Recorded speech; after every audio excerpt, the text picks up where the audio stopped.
Om Tat Sat. Welcome to Gyan Bhakti. We are currently exploring the holy scripture, Mysticism of the Ramayana. Commentary is by my Guruji, Swami Jyotirmayananda Ji Maharaj, narrated by myself, Swami Nikhilananda. So in yesterday's satsang, we were covering the story of Kakabushundi. We are currently in the Uttarkanda. So today we will explore the mystical meaning of that. The story of Kakabushundi can be taken literally as a portrayal of how every soul evolves through many embodiments until spiritual perfection is attained. So know for sure that the cycle of life and death will continue, and our soul is ageless. The bodies are countless. We will keep on shedding these bodies in every birth and get another one till we attain the desired state. Or it can be taken as a mystic portrayal of spiritual transformation in general. Even as one evolves spiritually in one's lifetime, many changes occur. A person who slithers crookedly like a snake in his youth may experience a dramatic personality change as he grows wiser. He may become simple and innocent like a dove, dynamic like a hawk, elevated and detached like a swan.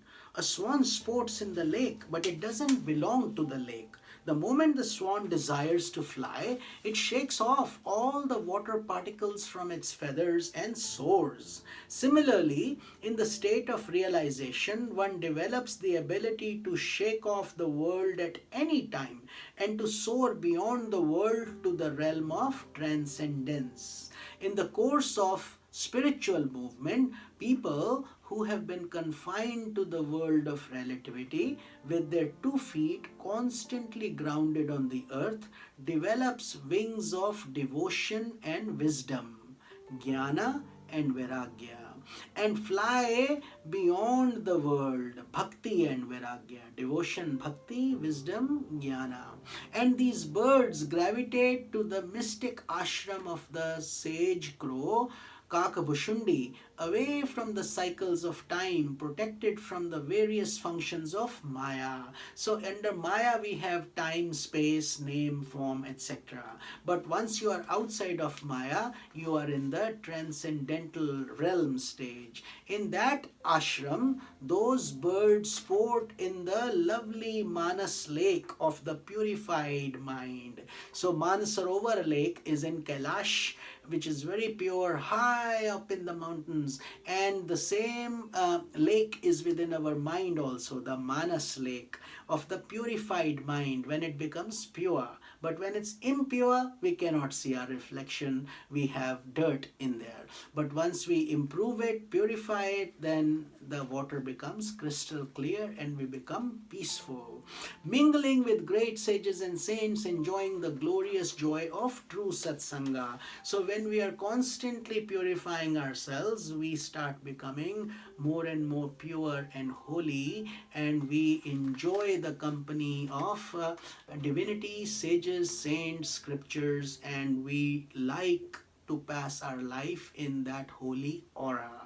The crow has been given a special symbolic significance in Indian scriptures.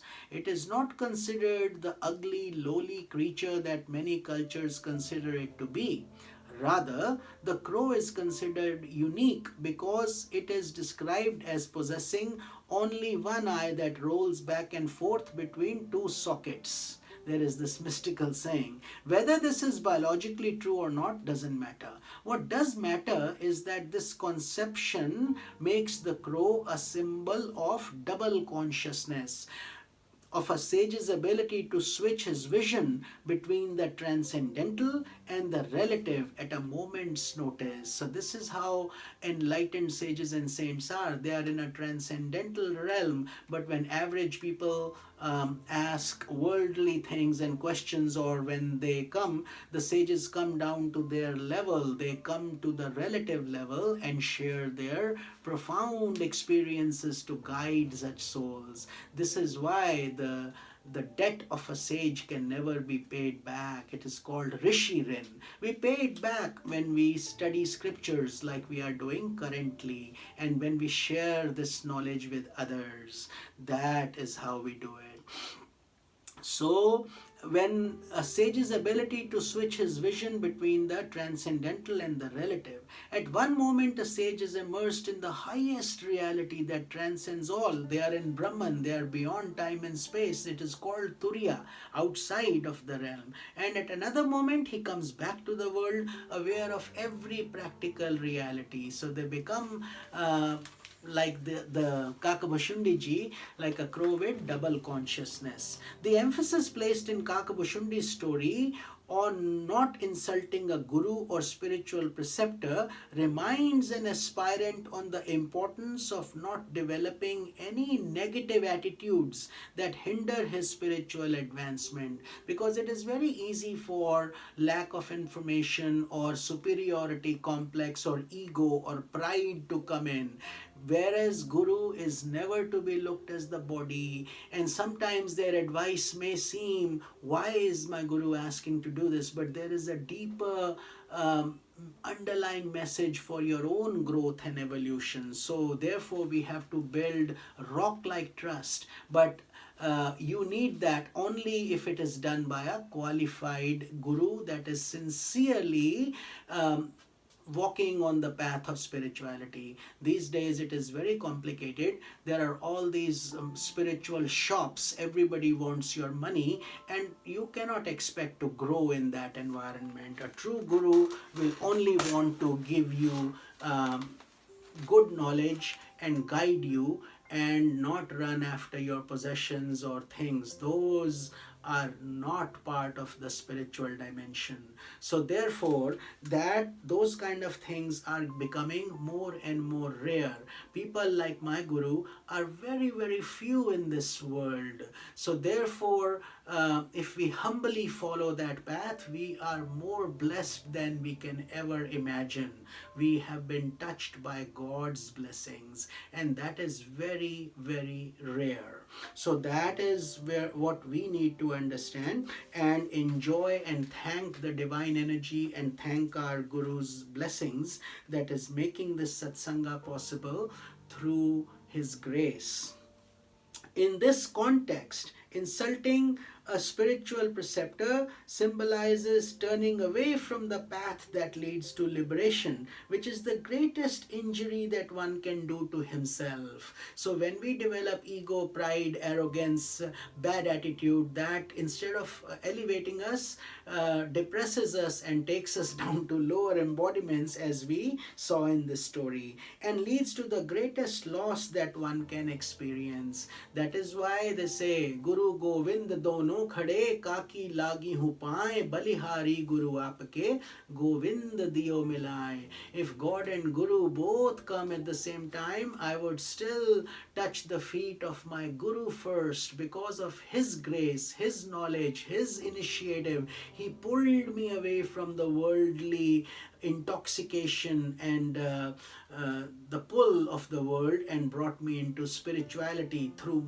his grace and my effort. Finally, God has come to give me darshan. That level of faith we should each have in the divine Guru.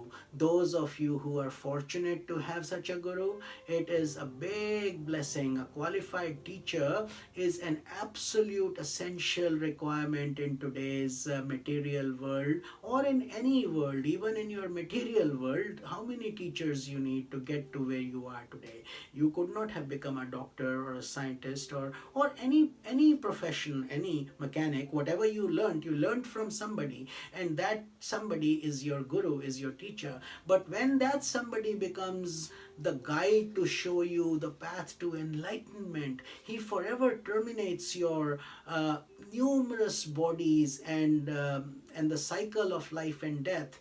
That is the debt that can never be paid with even your life, what to speak of little money and things we throw here and there as form of devotion. That is good. That's all we can do and we should do. But we should always live in gratitude. When you donate or devote something or give something to the Guru, it is a blessing that he is allowing you to do that. That should be your thought. So that is the essence of today's satsanga, and tomorrow we will be covering Kaka Bhushundi's experiences of divine Maya in tomorrow's satsang. So this is Swami Nikhilananda. Om Tat Sat.